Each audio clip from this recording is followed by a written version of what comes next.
Dorian Yates finalmente quebrou seu silêncio sobre o que realmente causou a morte trágica de Mike Mentzer aos apenas 49 anos. Após anos de teorias da conspiração, a lenda do fisiculturismo aponta para longe de foul play e em direção a uma lista devastadora. O nome final nela explica exatamente o que levou a vida de Mentzer. Por muito tempo, Yates se manteve reservado. Ele tem reputação de ser direto. Ainda assim, neste assunto, ele ficou quieto, deixando uma geração formar suas opiniões de pessoas que nunca conheceram o homem. Então ele falou e o que apontou não foi uma única causa. Foi uma lista e os nomes naquela lista estavam se escondendo à vista de todos há 25 anos. Ele havia assistido o mundo dos acadêmicos construir um mito em torno de um amigo e tinha a intenção de desmontá-lo fato por fato. Para entender o que Yates carrega, vá para uma rua tranquila em Rolling Hills, Califórnia. É uma cidade em costa murada ao sul de Los Angeles. Todas as casas grandes e ruas silenciosas. O tipo de endereço que sinaliza uma vida que chegou. Na manhã de 10 de junho de 2001, essa calma se quebrou. Dentro de um apartamento, Mike Mentzer foi encontrado morto aos 49 anos. Ele tinha sido um dos fisiculturistas mais talentosos que o esporte já produziu. O homem que o encontrou foi seu irmão mais jovem, Ray Mentzer, um Esmer, América, que tinha construído o mesmo tipo de corpo nos mesmos tipos de salas. Ray era um campeão por direito próprio, não um espectador do esporte, mas um participante pleno. Ele passou por lá naquela manhã como um irmão faz, e entrou no pior momento de sua vida. Os dois treinaram juntos, competiram na mesma década, e compartilharam o mesmo pequeno círculo interno, o que tornou a descoberta algo que nenhum estranho poderia ter sentido. A causa oficial foi insuficiência cardíaca. Mentzer morreu de um infarto relacionado a uma doença cardiovascular aterosclerótica grave. Suas artérias endureceram e estreitaram ao longo dos anos até que uma manhã o suprimento para seu coração caiu. Essa é a versão limpa, a versão nos papéis. Um homem de 49 anos com artérias ruins desaparecido em seu sono ou próximo a isso. É o tipo de resumo que fecha um arquivo e abre sem perguntas. Mas 49 é jovem. A maioria dos homens com um histórico atlético de elite espera décadas a mais. Então as pessoas que conheciam o esporte começaram a perguntar o que realmente estava por trás daquele coração endurecido. E as respostas não permaneceram limpas por muito tempo. Aqui está o detalhe que transformou uma tragédia privada em uma busca que durou décadas. Dentro dos círculos do fisiculturismo, alguém afirmou ter revisado a autópsia e os relatórios de toxicologia. O que descreveram não era apenas doença cardíaca. O relato referencia níveis letais de analgésicos e antidepressivos em seu sistema, com o legista notando que as drogas podem ter desencadeado o evento cardíaco. Um coração falho pode parar por conta própria, mas uma carga química assim pode ser o empurrão final. Esta afirmação é anedótica. Vem de conversa de academia em postos de fórum, não de um registro publicado, mas é o detalhe que ninguém conseguiu deixar ir. Mantenha-o. Ele retorna antes do final. 2 dias após Mike morrer, a perda se duplicou. Em 12 de junho de 2001, Ray Mentzer também morreu por complicações da doença de Buerger, um distúrbio nos rins.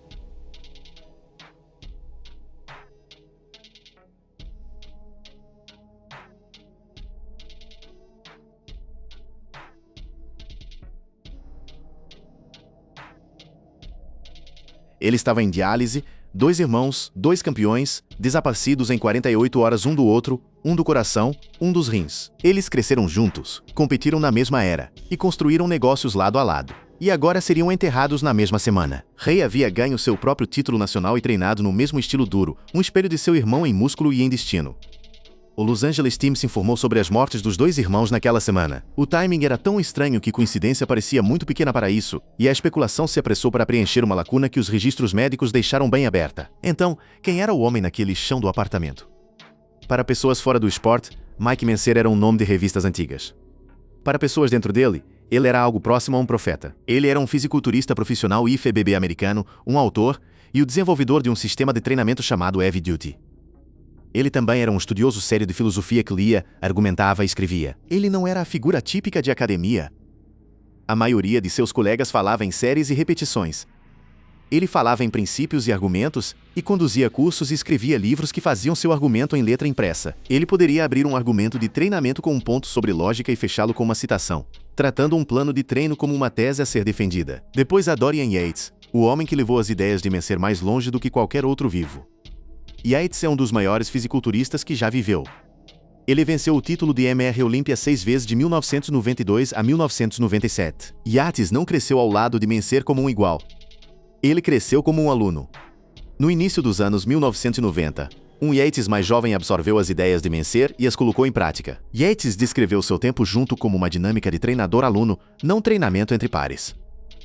Eles se encontraram apenas algumas vezes, mas o que Mencer entregou não foi uma folha de exercícios. Foi uma forma de pensar que Yates levaria ao topo do mundo. Os dois homens fizeram muito mais do que trocar dicas de treinamento. Em 1994, Yates e os irmãos Miner lançaram uma empresa juntos. Eles formaram a Heavy Duty Inc., um empreendimento de roupas com Mike, Ray e Dorian envolvidos. Isso vinculou seus nomes ao mesmo livro Razão e deu a Yates uma participação em como Miner seria lembrado. Essa parceria é importante. Significa que Yates não era um fã distante. Ele havia estado nos mesmos ginásios, compartilhado o mesmo papel timbrado e ouvido o homem falar quando não havia público assistindo. Essa é a diferença entre uma homenagem e um boato. Ele havia visto a versão privada, o homem entre os seminários e as sessões de fotos para revistas, aquele que o público nunca conheceu. Agora penso no que Yates estava observando naqueles anos. Ele estava ascendendo, seu próprio físico se afinando em direção à forma que dominaria a década.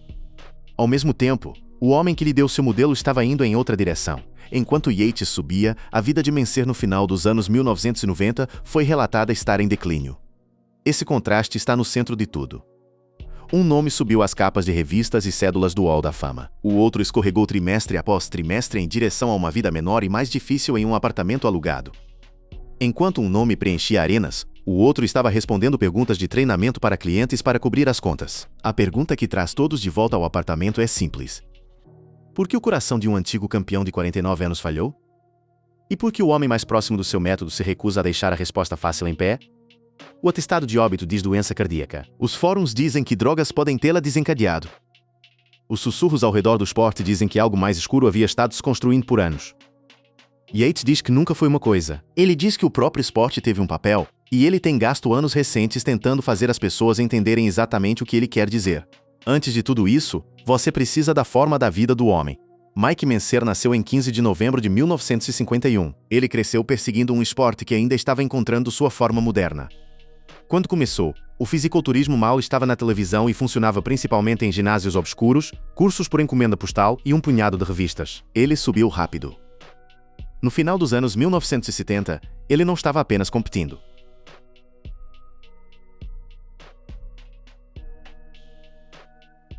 Ele estava estabelecendo padrões. Os juízes não tinham uma maneira fácil de pontuar. Essa ascensão e o muro que ele atingiu no seu auge é onde o Dan Land começou. Mas a cena que terminou tudo tem uma camada a mais antes. Retornado a colinas ondulantes por um momento. O apartamento não era a casa de um homem em paz.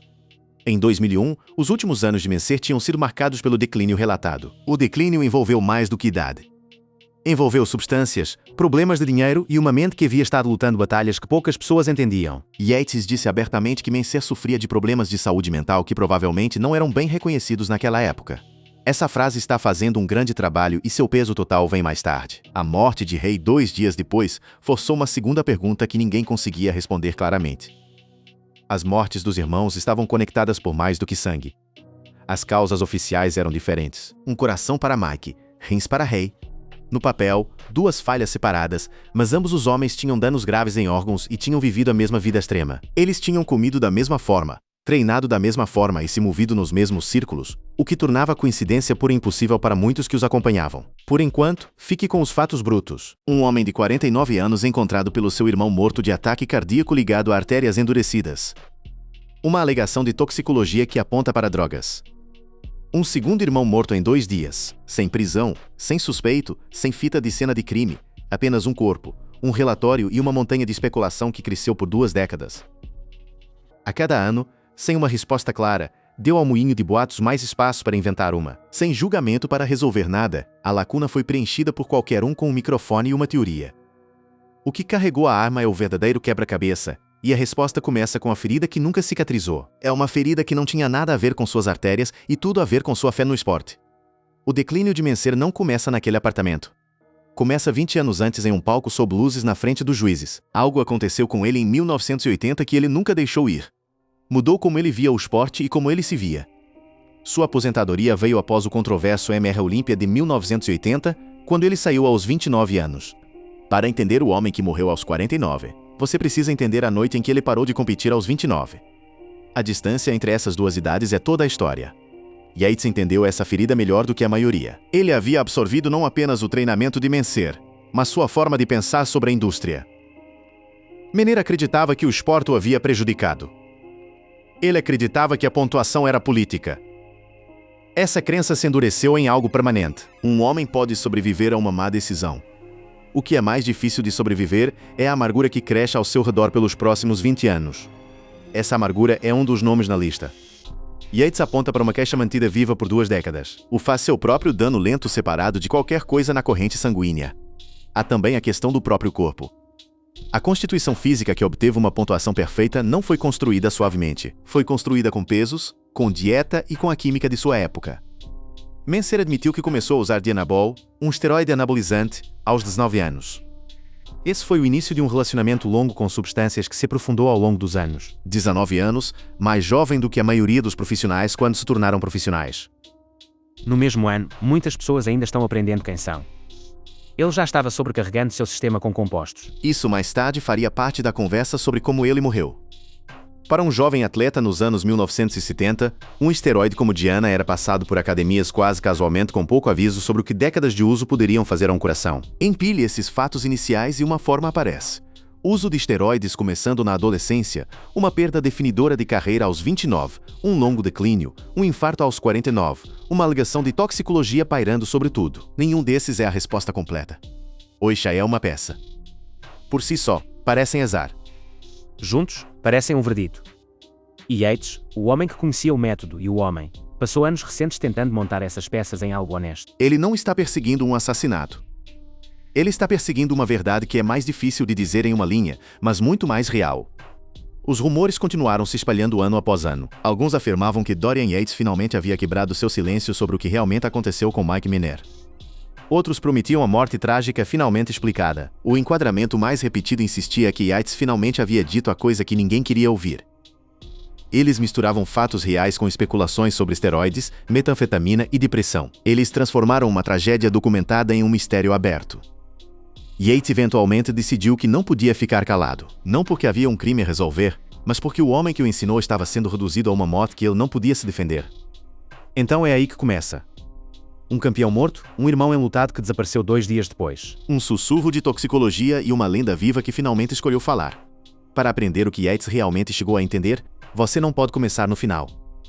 Você tem que voltar à noite que quebrou a fé de Mike Mencer no esporte que ele amava. Você tem que voltar a 1980, a um palco, a uma pontuação perfeita e ao veredito que ele acreditava ter sido decidido antes de ele nunca fazer uma pose. Tudo o que se quebrou nos anos seguintes pode ser rastreado até o momento em que as cartelas foram lidas em voz alta. Imagine o final dos anos 1970.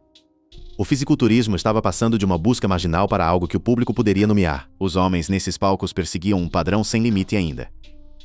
Mike Menner entrou nesse momento e elevou a barra tão alto que os juízes quase não conseguiam medi-la. Ele não era o maior homem em cada competição. Ele era o mais completo. Músculo espesso, linhas duras e uma presença de palco que fazia as pessoas pararem de falar. Ele posava com um controle deliberado, quase científico, acertando cada pose como se tivesse calculado o ângulo, exato antecipadamente. Em 1968, ele havia construído uma constituição física que faria o próprio sistema de pontuação sem colher. Juízes treinados para encontrar imperfeições continuavam saindo vazios quando olhavam. Suas proporções, sua densidade e seu controle de palco não lhes davam nada para descontar. Naquele ano, ele alcançou o topo do mundo amador.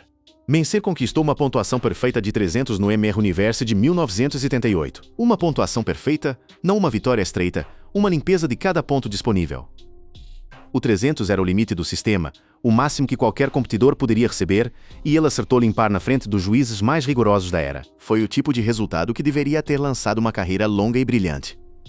Os promotores o queriam em capas. Os fãs viram um rosto futuro do esporte. Por um momento, parecia que tudo aconteceria. Ele estava sendo mencionado como o homem que poderia dominar os próximos 10 anos do esporte. O novo rosto que as revistas construiriam suas capas. Ele se tornou profissional e continuou subindo. Os títulos amadores ficaram para trás e a classe aberta o aguardava, onde os melhores do mundo lutam por uma coroa. No MR Olímpia de 1969, Mencer venceu a divisão dos pesos pesados com outra pontuação perfeita de 300. Pela segunda vez, os juízes lhe haviam concedido perfeição.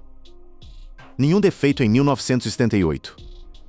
Nenhum defeito em 1979. Perfeição consecutiva em níveis amador e profissional é uma série que quase ninguém no esporte jamais igualou. Ele havia se tornado o padrão contra o qual todos os outros eram medidos. Rivais o estudavam para aprender qual era agora o aspecto de uma constituição vencedora. Depois veio 1980 e a noite que o quebrou. O MR Olímpia daquele ano carregava peso extra por causa de quem voltou. Arnold Schwarzenegger, o fisiculturista mais famoso vivo, saiu da aposentadoria para competir. Fotógrafos se aglomeravam na frente. O maior nome na história do esporte tinha voltado e todos sabiam. Mencer chegou como um dos favoritos, numa sequência de 2 anos, de pontuações perfeitas. Ele havia derrotado campos de elite antes e carregava um recorde de pontuação que ninguém mais no elenco conseguia igualar. O que aconteceu naquele palco seguiria pelo resto de sua vida. Moldou sua filosofia, sua amargura e o longo declínio que terminou em um apartamento na Califórnia. Uma noite sob os holofotes traçou a direção dos seus próximos 20 anos. Quando os resultados saíram, Mencer não foi o primeiro, não foi o segundo. Ele ficou em 4º lugar no geral no MR Olímpia de 1980, um resultado que muitos sentiram ser moldado pela política em torno do retorno de Arnold. Quarto, um homem que havia conquistado 2 pontuações perfeitas, rebaixado na lista no Olímpia mais disputado da era. Para Mencer, essa não era uma decisão próxima que simplesmente foi contra ele. Era a prova de que o concurso havia sido decidido antes de qualquer um flexionar. Ele acreditava que a arbitragem servia ao espetáculo, não aos corpos no palco. Em sua versão, o retorno da maior celebridade do esporte precisava de um final de conto de fadas, e nenhuma fisiologia de concorrente seria permitida estragar isso. A decisão acendeu um fogo nele que nunca apagou. Ele não registrou uma reclamação e seguiu em frente. Ele fez algo muito mais drástico. Mencer se aposentou das competições após aquele Olímpia de 1980, saindo aos 29 anos. Em uma idade em que muitos campeões entram em seu auge, ele abandonou o palco completamente. Outros homens de sua idade estavam apenas começando suas melhores fases. Ele escolheu encerrar a sua. Ele não estava lesionado. Ele não estava fora de forma. Ele estava em ou perto de seu pico físico e escolheu desaparecer em vez de continuar jogando um jogo que havia decidido estar manipulado. Foi uma posição, não uma rendição, mas custou um preço que ele pagaria pelo resto de sua vida. A maioria dos atletas que se sentem roubados eventualmente fazem paz com isso. Mencer fez o oposto. A perda de 1980 endureceu em uma queixa permanente contra toda a indústria. Ele passou a ver o esporte como corrupto em sua essência. A arbitragem, a política, o favoritismo. Para ele, esses não eram falhas ocasionais, mas o sistema operacional de toda a empresa. Ele parou de confiar no placar completamente e começou a confiar apenas em seu próprio raciocínio. Aquela amargura se tornou uma lente. Pelos próximos 20 anos, ele viu o fisiculturismo através do vidro rachado daquela decisão única. Mas Mencer não apenas resmungou. Ele voltou sua mente aguçada para a escrita e ideias. Ele sempre foi mais que músculo. Ele se tornou um seguidor sério do objetivismo, a filosofia construída sobre razão e individualismo. Ele queria que cada afirmação sobre músculo e crescimento sobrevivesse a um argumento, não apenas a uma demonstração. Em um esporte frequentemente ridicularizado como tudo corpo e nenhum cérebro, Mencer era a figura rara que conseguia citar filosofia entre séries. Isso o distinguia e para alguns o tornava insuportável. Depois de se aposentar, ele se dedicou a difundir sua filosofia de treinamento. Ele escreveu cursos. Ele treinou clientes. Ele construiu uma segunda carreira baseada em suas ideias e não em sua fisiologia. É aqui que as sementes de sua conexão com Yates foram plantadas. O método que ele pregava encontraria uma década depois seu aluno mais bem-sucedido. Mas no início dos anos 1980, Mencer ainda era um campeão recentemente aposentado, recém-queimado, procurando uma nova maneira de vencer o argumento. Ele sentia que os juízes o haviam roubado. Se não conseguisse vencer o sistema no palco, venceria na imprensa. Aqui está a contradição no coração da mensagem de Mencer. Ele pregava o poder do potencial natural livre de drogas em seus escritos. Ele dizia aos treandos que poderiam alcançar coisas notáveis através do trabalho duro e inteligente. Mas o próprio Mencer havia começado a usar Dianabol, um esteroide anabolizante, aos 19 anos. O mestre do potencial natural tinha um histórico químico que se estendia até sua adolescência. Isso não era incomum para sua era. Todo o esporte funcionava com substâncias que poucas pessoas discutiam abertamente, mas a lacuna entre sua mensagem pública e sua prática privada mais tarde alimentaria a suspeita em torno de sua morte. O uso de esteroides naquela geração era a norma, não a exceção. Os homens naqueles palcos perseguiam tamanhos que o corpo humano não consegue alcançar desassistido. A química era o motor não dito do esporte. Mencer era parte dessa cultura desde o início. O Dianabol aos 19 foi um começo, não um fim. Ao longo dos anos, a lista de substâncias em sua vida cresceria. Esse crescimento importa porque é um dos nomes na lista que Yates aponta. As escolhas feitas em uma academia de adolescentes ainda estariam causando danos décadas depois. O veredito de 1980 também fez algo mais silencioso e mais perigoso. Cortou Mencer da comunidade que ele havia dominado. Ele parou de se ver como um competidor e começou a se ver como um outsider. Um outsider com uma mágoa tende a se isolar. Ele conversa com menos pessoas que o questionam. Sua certeza cresce porque nada desafia, cercado apenas por pessoas que concordavam com ele. Suas convicções mais afiadas não foram contestadas por anos. A confiança intelectual de Mencer misturada com sua amargura o empurrou para uma vida vivida mais em sua própria mente do que na academia. Esse isolamento é parte de como o declínio se apodrou. Considere como era realmente raro seu sucesso inicial. O pontuações perfeitas em 2 anos o colocam entre os físicos mais tecnicamente impecáveis que o esporte já julgou. Homens treinam suas vidas inteiras por uma pontuação perfeita. Ele conquistou 2 e depois abandonou a chance de conquistar mais. A tragédia não é apenas que ele morreu jovem. Um dos competidores mais talentosos de sua época escolheu parar aos 29, convencido de que o jogo era injusto contra ele. Seu relacionamento com Arnold era mais complicado do que a rivalidade sugere. Alguns relatos dizem que os 2 homens mantiveram certo grau de respeito mesmo depois de 1980. A amargura que Mencer carregava era direcionada mais ao sistema do que a qualquer rival individual. Ele não odiava os homens que o venceram. Ele odiava a ideia de que o resultado nunca foi sobre os corpos. O que o ofendeu não foi perder, mas a sensação de que o concurso nunca havia sido verdadeiramente um concurso. Essa distinção importa. Mostra um homem que não era simplesmente ciumento. Ele acreditava em um princípio, razão sobre política, e sentia que o esporte havia traído esse princípio em sua maior noite. A aposentadoria o libertou para se tornar professor, mas também o removeu de seu ancinho. A competição oferece a um atleta estrutura, prazos e propósito. Sem ela, os dias se abrem. Não havia concursos para se preparar e nenhuma agenda para organizar uma vida, apenas tempo aberto e uma mente ativa e inquieta. A estrutura o mantinha unido. Sua ausência deixou espaço para tudo mais crescer. A mesma disciplina que havia construído 2 pontuações perfeitas não tinha mais um concurso para apontar, e uma mente disciplinada sem um alvo pode se tornar inquieta e introspectiva. Ele preencheu o espaço com escrita e clientes, mas as feridas subjacentes permaneceram abertas, e as substâncias que faziam parte de sua vida desde os 19 não desapareceram. Ele concentrou seu foco em seminários e cursos por correspondência, construindo uma audiência que valorizava seu pensamento, mesmo enquanto sua própria vida ficava mais difícil de gerenciar. No início dos anos 1990, suas ideias alcançaram um jovem inglês que mudaria tudo para ele. Esse inglês era Dorian Yates, então subindo de categoria na Gold's Gym. Yates não apenas leu o trabalho de Mencer, ele viveu. Ele pegou os princípios principais e construiu um corpo de campeão em torno deles. Para Mencer, ver um aluno levar sua filosofia em direção ao trono deve ter parecido uma reivindicação. Os juízes o colocaram em quarto em 1980. Agora suas ideias estavam prestes a governar o esporte inteiro. A reivindicação que os juízes lhe negaram pessoalmente chegaria através dos troféus de outra pessoa. O relacionamento de ensino entre eles era real, mas limitado. Yates foi claro que era uma dinâmica de treinador-aluno, não treinando como iguais.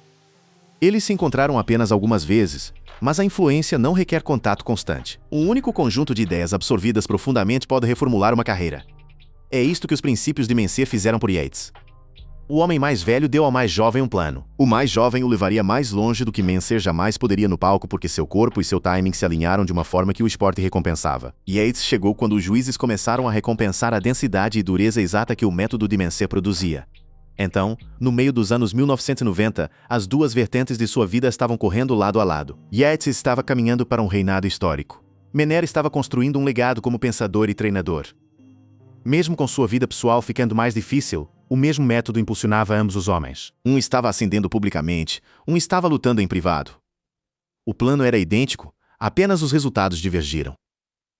Essa divisão fica sob tudo que se seguiu. A ideia que levou Yates à grandeza não pôde salvar o homem que a criou do caminho que ele já estava seguindo. A noite de 1980 é onde o verdadeiro dano começou. Não os esteroides, não a doença cardíaca, mas a ferida em sua crença de que o esforço e a excelência seriam julgados de forma justa. Dessa ferida cresceram amargura, isolamento e uma volta para dentro que durou 2 décadas. O corpo falharia em 2001. A fé falhou em 1980. Yates entendeu essa sequência quando finalmente falou. Ele não estava apenas falando sobre química. Ele estava falando sobre um homem que vinha quebrando silenciosamente por 20 anos. Falando sobre um homem que vinha quebrando silenciosamente por 20 anos. Mas o método em si merece uma análise mais próxima. Porque para entender por que as pessoas mais tarde culparam o dever pesado pela morte de Mencer, você tem que entender exatamente o que era dever pesado. Não era apenas um treino, era um argumento, uma filosofia e uma arma apontada para toda a comunidade de treinamento.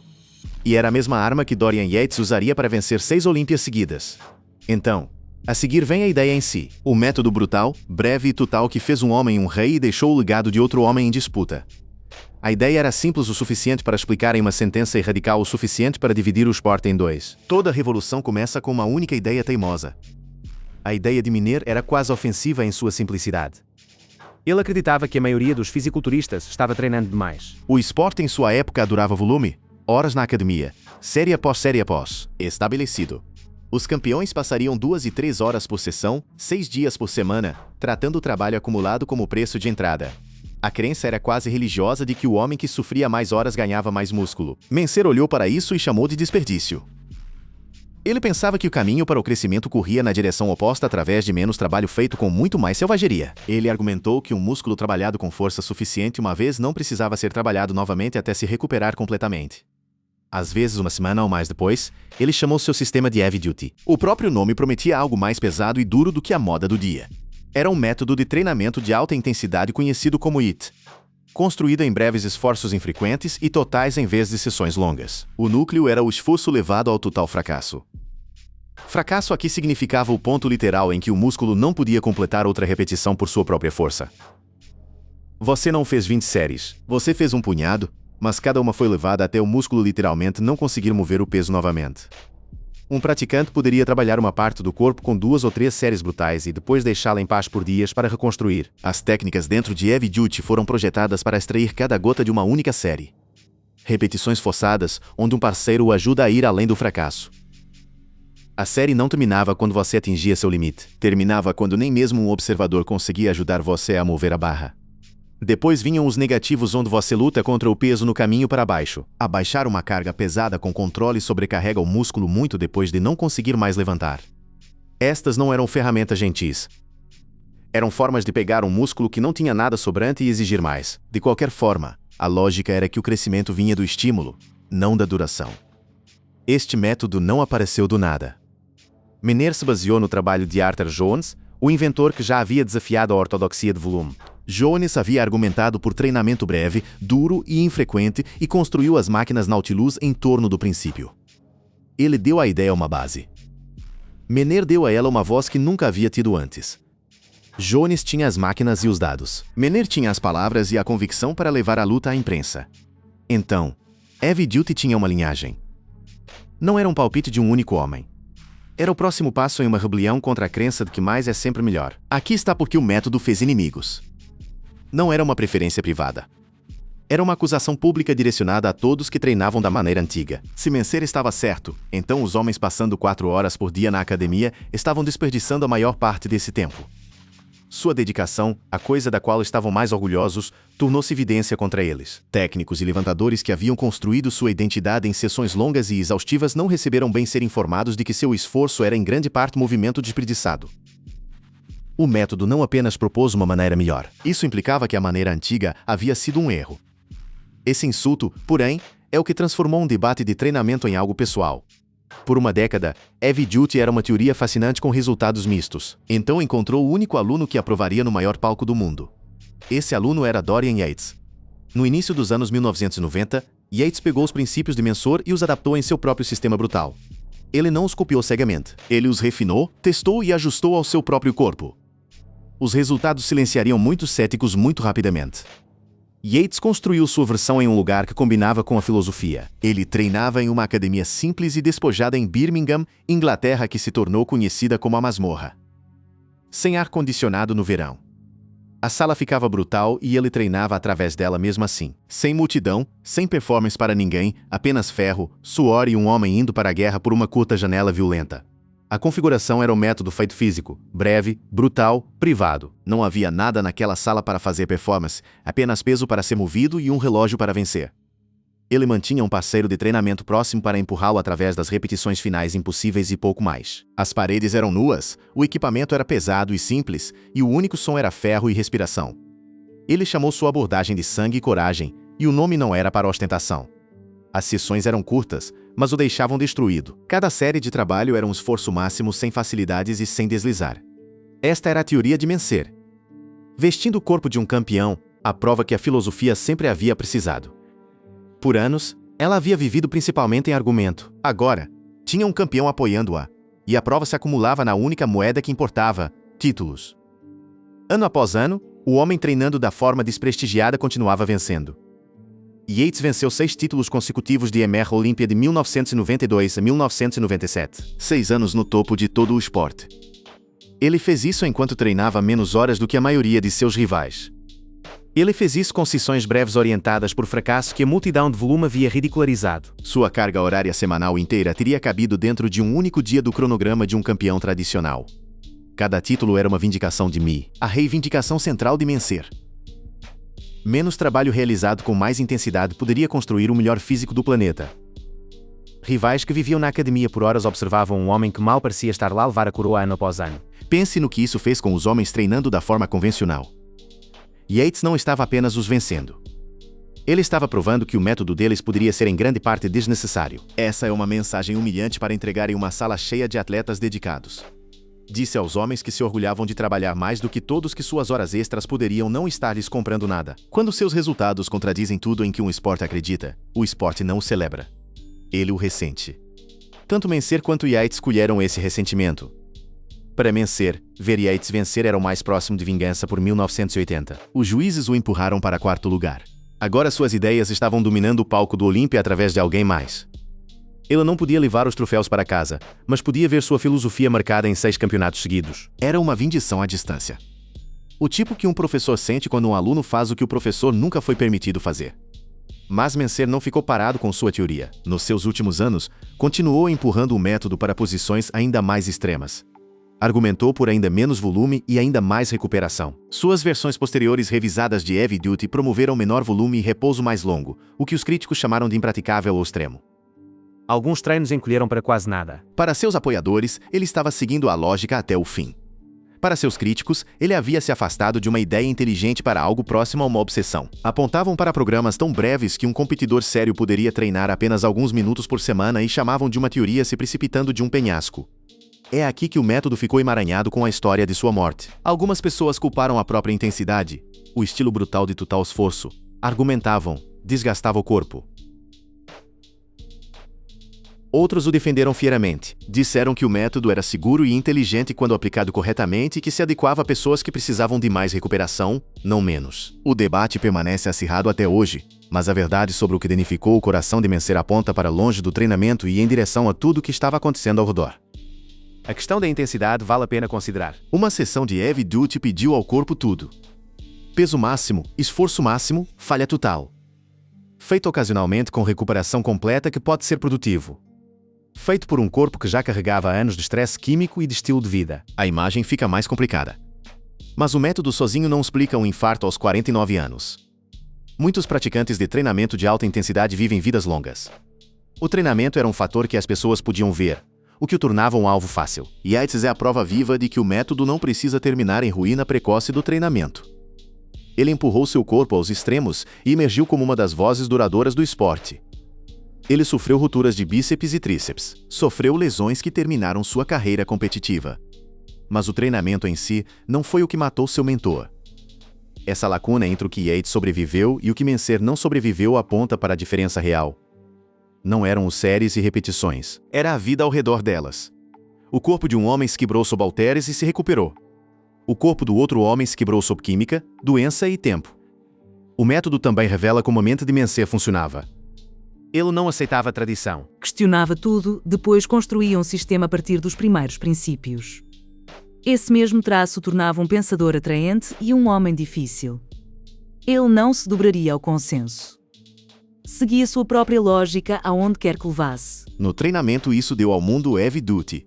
Na vida, às vezes o deixava isolado, certo e relutante em ser dissuadido de padrões perigosos. Por todo o esporte, sua filosofia ainda divide opiniões. Alguns a chamam de gênio, especialmente para pessoas com recuperação média e vidas ocupadas. Alguns a chamam de um sistema que só funcionava porque os homens que o usavam estavam mesmo usando muita química. Defensores apontam para atletas disciplinados que cresceram em sessões breves.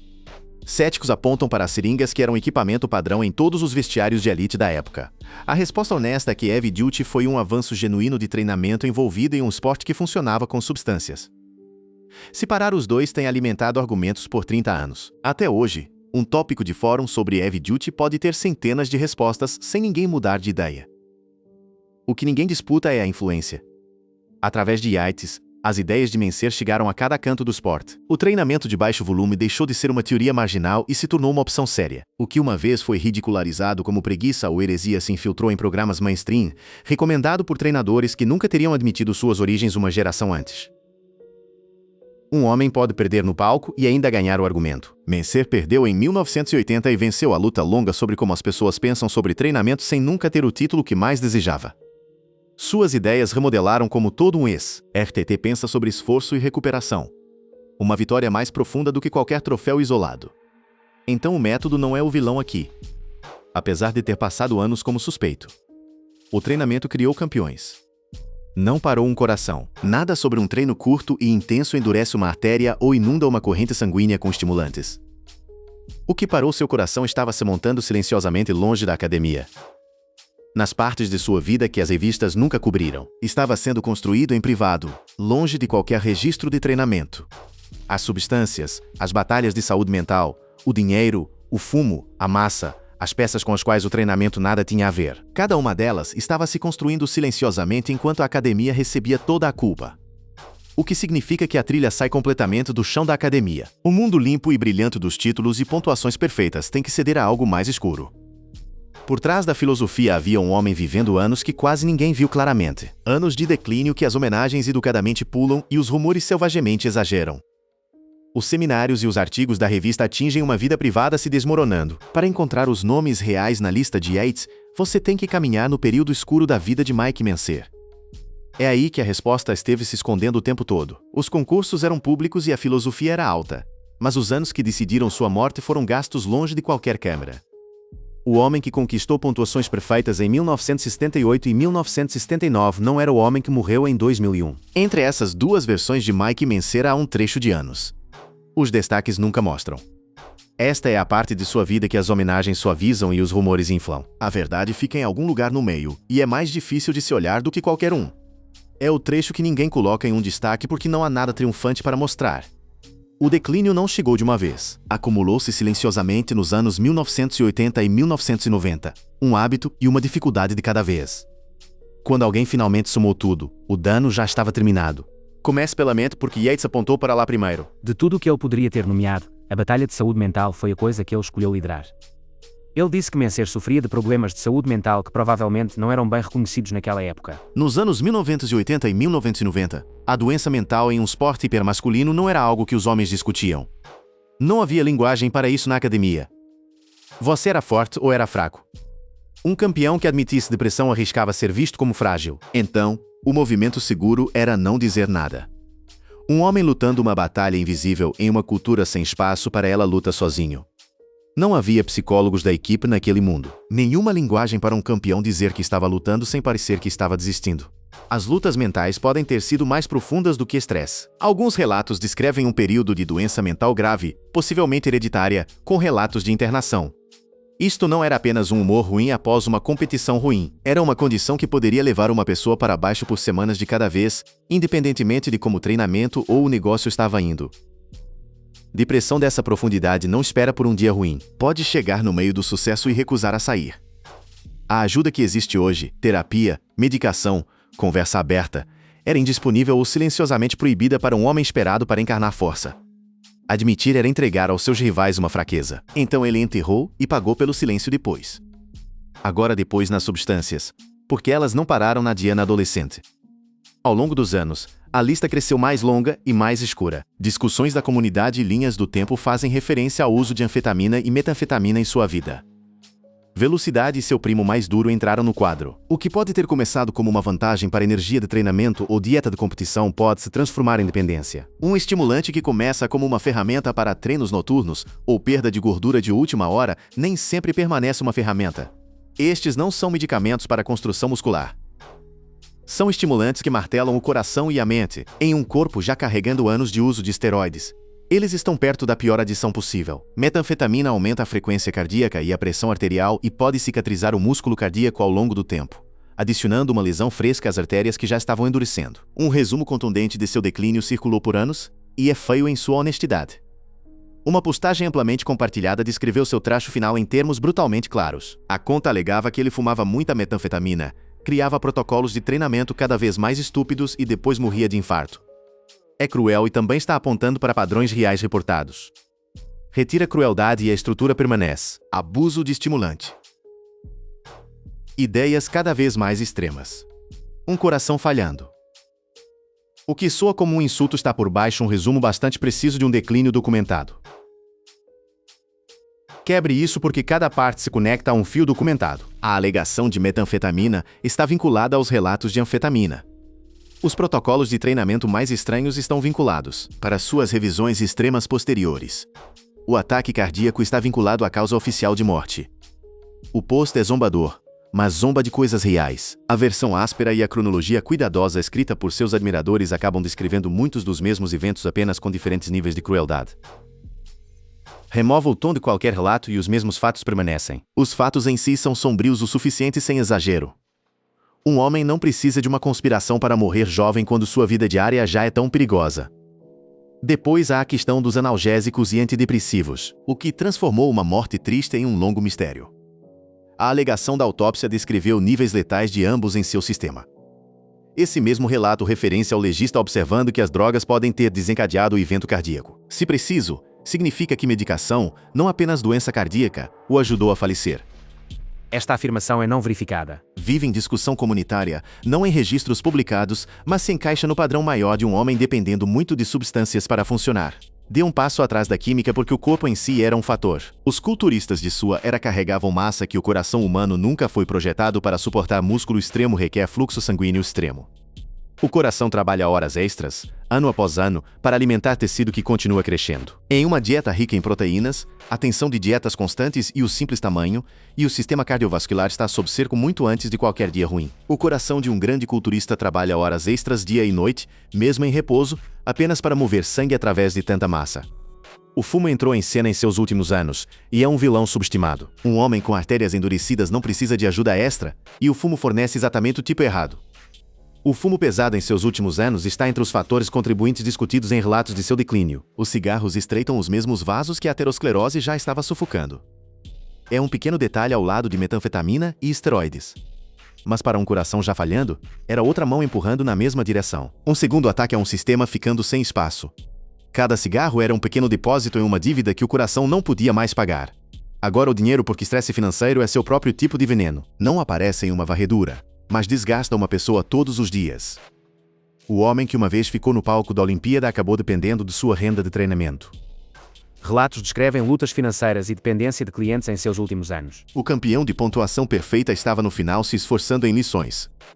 O homem que uma vez ficou acima de todo o campo agora cobrava por sessão para se manter. O mesmo intelecto que construiu uma revolução no treinamento estava perto do final, sendo gasto em manter as luzes acesas e o aluguel pago. Um longo caminho a partir das pontuações perfeitas de 2 décadas antes. A queda do topo do esporte para esse tipo de preocupação pisaria com qualquer um e caiu sobre um homem que já carregava muito mais do que sua parte. Aqui está uma anomalia que vai contra a história simples de declínio. Mesmo em seus anos sombrios, Miner nunca parou de pensar e escrever.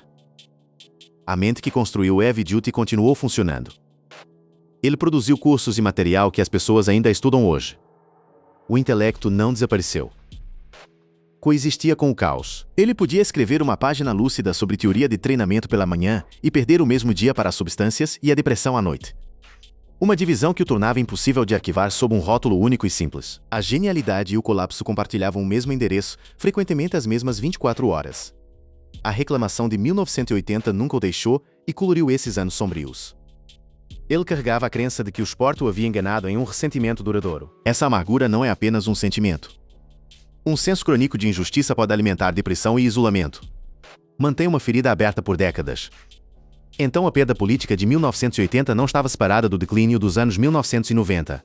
Era uma raiz da qual todo o período sombrio cresceu.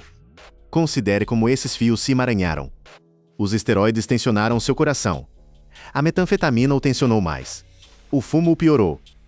A massa exigiu mais do que eu podia dar. Enquanto isso, a mente lutava contra a doença sem apoio. A carteira ficou magra e a antiga reclamação apodreceu. Nenhum fio único é a resposta. A resposta é a corda que fizeram juntos. Essa é a lista para a qual Yates eventualmente apontou, mesmo que nunca tenha numerado. Há uma simetria brutal em sua situação. Ele pregava razão e controle, a filosofia do homem racional. Ainda assim, Seu corpo e vida eram governados por forças que ele não podia contrariar com razão. O objetivista que acreditava em maestria através da lógica foi no final sobrecarregado por química, doença e circunstância. Essa contradição é parte do que torna a história assombrada. A mente mais controlada do esporte perdeu o controle da única coisa que não podia contrariar com argumentos. Nenhuma quantidade de raciocínio poderia persuadir uma artéria endurecida a se abrir novamente. A comunidade que o viu declinar não foi gentil com isso, nem. Seus últimos anos se tornaram objeto de debate arredo em vez de simpatia. As pessoas discutiam quanto era droga, quanto era genética, quanto era treinamento.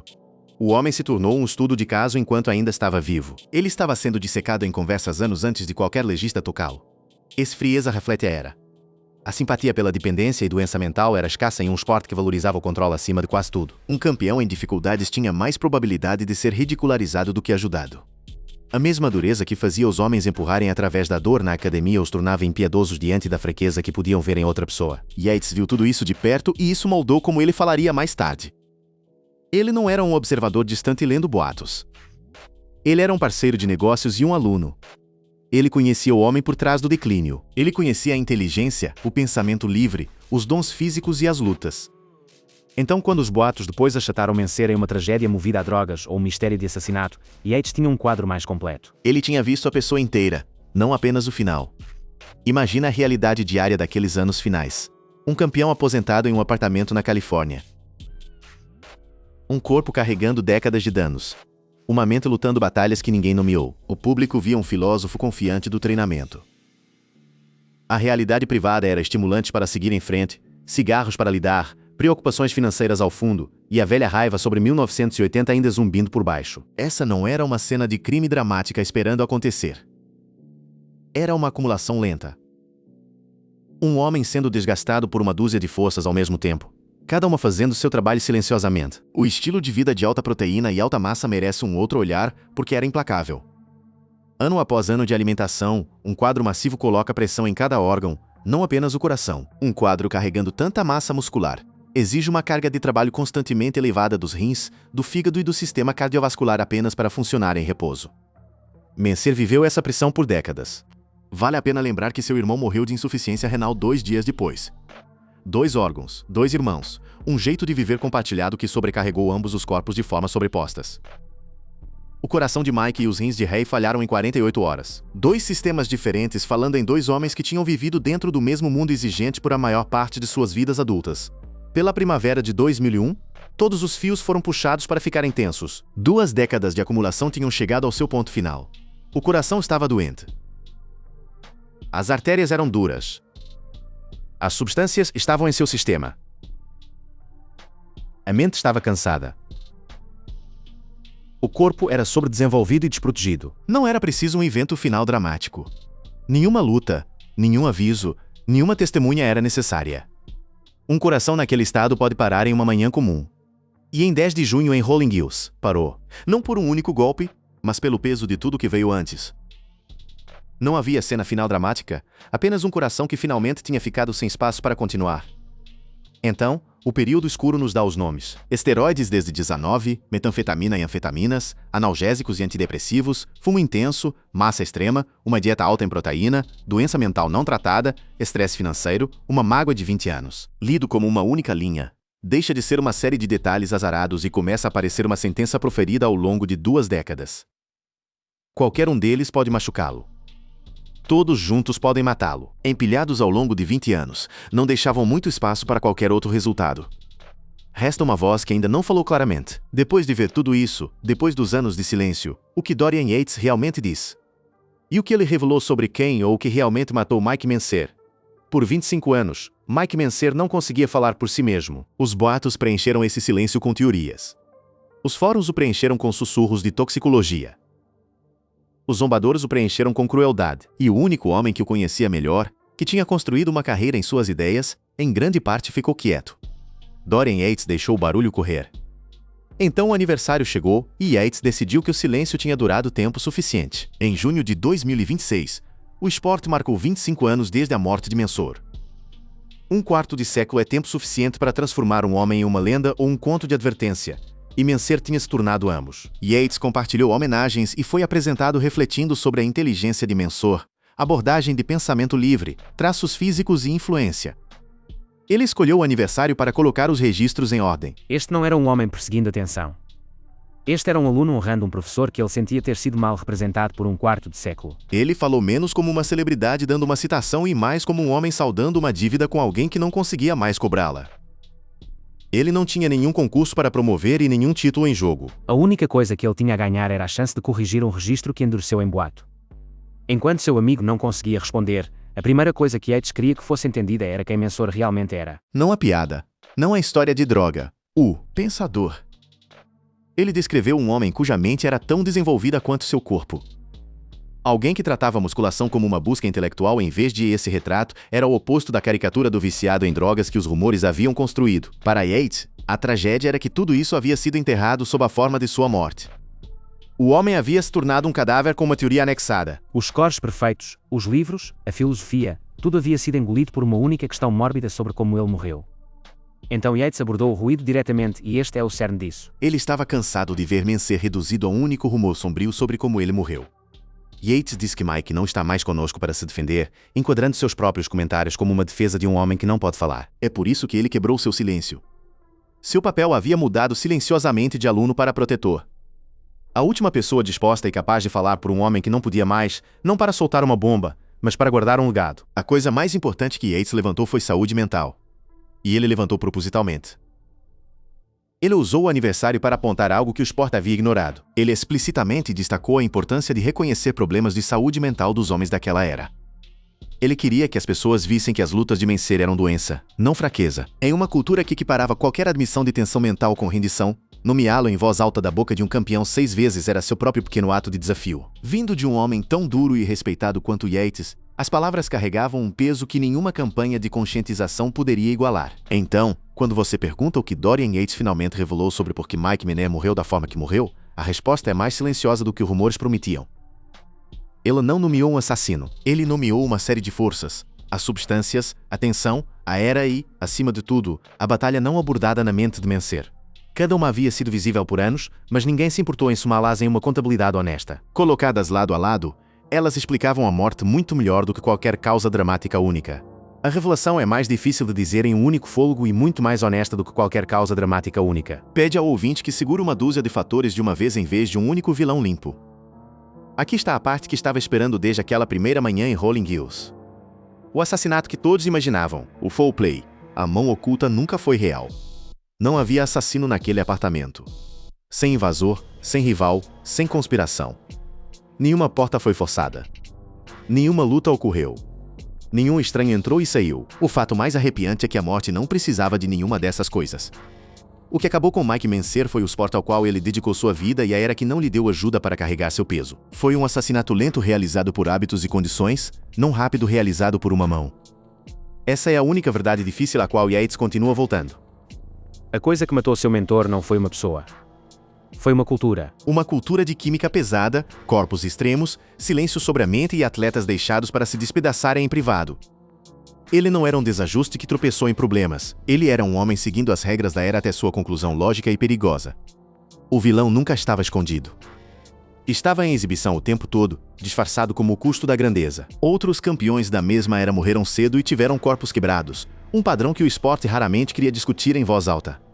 Olhe para o registro oficial com esse entendimento. Mencer morreu de um infarto por severa doença cardiovascular aterosclerótica aos 49 anos. A doença não apareceu do nada. Foi construída por décadas de vida na musculação. As substâncias, a massa, a tensão, o estresse, a doença cardíaca era o recibo pelo estilo de vida. Sem armas de assassinato. Apenas a aritmética lenta de um esporte que pede ao corpo mais do que ele pode sobreviver. Somada ao longo dos anos em vez de um único momento violento. O sussurro de toxicologia desde o início encontra seu lugar aqui também. Mesmo que a alegação de medicação letal fosse totalmente confirmada, não apontaria para um assassino. Apontaria para um homem tão dependente de analgésicos e antidepressivos que eles podem ter derrubado um coração fraco pela borda. A linha entre tratamento e dano é fina, e para ele, parece ter se confundido até que os dois não pudessem ser distinguidos. Isso não é um crime. Esse é um homem se medicando de dor até a medicina se tornar parte do perigo. E a morte de Ray 2 dias depois se encaixa na mesma lógica triste e não em nenhuma conspiração. Ray Gui morreu de complicações da doença de Borger enquanto em diálise. Os irmãos não morreram de um complô compartilhado, morreram de vulnerabilidade compartilhada. A mesma genética, o mesmo estilo de vida brutal, prejudicando órgãos diferentes. 2 homens criados na mesma casa, construídos nos mesmos ginásios e desgastados pelas mesmas décadas de tensão. O luto sozinho, encontrando seu irmão morto e morrendo a si mesmo 2 dias depois, se lê menos como um esquema e mais como um corpo. E que não tinha nada quando a pessoa mais próxima dela se foi. Assim, a teoria sombria se dissolve sob um olhar claro. Um relato cuidadoso de sua vida lhe dá algo completamente diferente. Nenhuma fonte confiável carrega qualquer alegação de Yates sobre foul play. Apenas o acúmulo lento que desgastou o seu coração. Yates nunca disse que Mensah foi assassinado. Ele disse que Mensah foi falhado. Ele apontou não para um suspeito, mas para um sistema que não tinha rede de segurança para os homens dentro dele. Pela era, pelo silêncio em torno da saúde mental e por um esporte que durava extremos. Um homem pode ser falhado sem ser assassinado. A distinção é o ponto inteiro e é aquele que a versão barulhenta continua apagando pelo bem de um minuto mais emocionante. Por que a versão falsa se espalha tão facilmente? Porque um assassinato é simples e um sistema não é. Um assassino lhe dá alguém para culpar. Uma cultura de química e silêncio lhe dá um espelho em vez disso. Pede ao esporte que se olhe e essa é uma célula mais difícil do que um vilão. As pessoas preferem apontar para um ator ruim em vez de admitir que toda a máquina que admiram mastiga os homens que a servem. Assim, os rumores escolheram o vilão. Yates escolheu o espelho. Apenas um desses é verdadeiro. Um indivíduo culpado deixa todos os outros fora do gancho. Enquanto uma cultura culpada pede a todos para olhar para o que participaram, há uma razão pela qual isso importa além da morte de um homem. O caso de Mener é um aviso que o esporte continua precisando ouvir. O custo cardiovascular, a crise de saúde mental, a cultura de substâncias, tudo isso ainda, os nomes mudam, o padrão não. Ao reenquadrar sua morte como uma tragédia sistêmica em vez de um mistério, Yates está tentando impedir que a próxima geração escreva o mesmo final. Seu aviso é direcionado para atletas jovens que veem apenas os troféus e nunca a conta que vem. O custo de um corpo extremo chega anos após os aplausos. Em uma manhã silenciosa, ninguém está filmando. O legado de Mensah não morreu naquele apartamento. E essa é a outra metade da mensagem de Yates. As ideias do homem sobreviveram ao homem. Ele foi induzido ao hall da fama do IFBB, e sua filosofia se espalhou através de livros, conteúdo online e do sucesso de alunos como Yates. O homem se foi, mas o framework que ele construiu continuou fazendo trabalho em salas que ele nunca entrou. Heavy Duty é estudado hoje por pessoas que nunca ouviram competir. O argumento que ele perdeu em 1980 se tornou um que ele venceu ao longo de décadas. Os juízes que o colocaram em frente são notas de rodapé. Agora o método que ele pregava é ensinado em academias que nunca conheceram seu nome por treinadores que não conseguem tirar sua foto de uma fila. Yates é a ponte viva entre a ideia e o presente. 6 títulos de Olímpia construídos sobre os princípios de Mensah. Uma carreira que provou o método no palco mais alto. Toda vez que Yates fala sobre treinamento, a voz de Mensah está em algum lugar por baixo. O professor ecoa através do legado inteiro do aluno. Essa é uma espécie de imortalidade que a doença cardíaca não pôde tocar. O corpo falhou. As ideias continuaram vencendo. Debatidas em academias por levantadores que ainda não tinham nascido quando ele competiu. Décadas depois, seu nome ainda resolve argumentos sobre como treinar, mesmo entre pessoas que não sabem mais nada sobre ele. Pense na sincronização cruel mais uma vez agora que a forma completa está clara. Conforme Yates subiu para dominar os anos 1990, Mensah caiu através de seus anos sombrios. A mesma filosofia levantou um homem e não pôde salvar o outro. Não porque a filosofia falhou, mas porque tudo mais na vida de Mensah estava puxando para o outro lado. O aluno conseguiu os títulos e a vida longa. O professor conseguiu a morte precoce e a memória distorcida. Um nome viveu para defender o trabalho. O outro se tornou um rumor que ele não pôde responder. Yates passou anos recentes tentando equilibrar essa balança. Ele não pôde devolver ao seu professor os anos, mas pôde devolver-lhe a verdade e decidiu que isso valia o desconforto de falar. Então imagine Yates agora décadas após seu próprio reinado escolhendo falar. Ele não está defendendo um método de treinamento. Ele está defendendo uma pessoa. Ele está pedindo a um esporte que adora um escândalo para desacelerar e ver a história real. Um homem brilhante e problemático falhado por sua época perdido para uma doença que seu estilo de vida construiu. Essa é a revelação. Não quem matou Mike Mensah, mas o que fez e por que fingir que foi um assassinato desonra a verdade. A resposta honesta protege o homem muito melhor do que a emocionante jamais poderia. A lista no final não tem nome humano nela. Esteroides desde 19, estimulantes, analgésicos e antidepressivos. Fumo, massa extrema, colapso, uma reclamação de 20 anos. Em um esporte que viu tudo isso e chamou de normal. Esses são os assassinos. Juntos, ao longo de décadas, fizeram o que nenhuma pessoa isolada jamais poderia. Yates olhou para essa lista e se recusou a deixá-la ser substituída por uma mentira. Ele disse a verdade, mesmo que a verdade faça uma história pior para vender. Ele valorizou o homem mais do que o público. Essa escolha é a verdadeira revelação, mais clara e mais difícil do que qualquer rumor. Mike Mencer ganhou 2 scores perfeitos e perdeu o título que mais desejava. Ele deu ao Sport 1. A ideia que o sobreviveu e lhe cobrou um preço que não o fez. Ele morreu aos 49 anos com o coração desgastado pela vida que escolheu e pela era que não lhe ofereceu ajuda. Não houve assassinato. Havia um homem, um esporte e uma longa e lenta acumulação. O mundo achou mais fácil mitologizar do que enfrentar. Dorian Yates finalmente diz claramente: a coisa que matou seu mestre nunca foi uma pessoa, foi tudo ao mesmo tempo, e o silêncio que permitiu que acontecesse. 2 placares perfeitos, uma derrota contestada, um método que conquistou o esporte através do corpo de outro homem, e uma morte silenciosa que o mundo preferiu transformar em um mistério em vez de um aviso.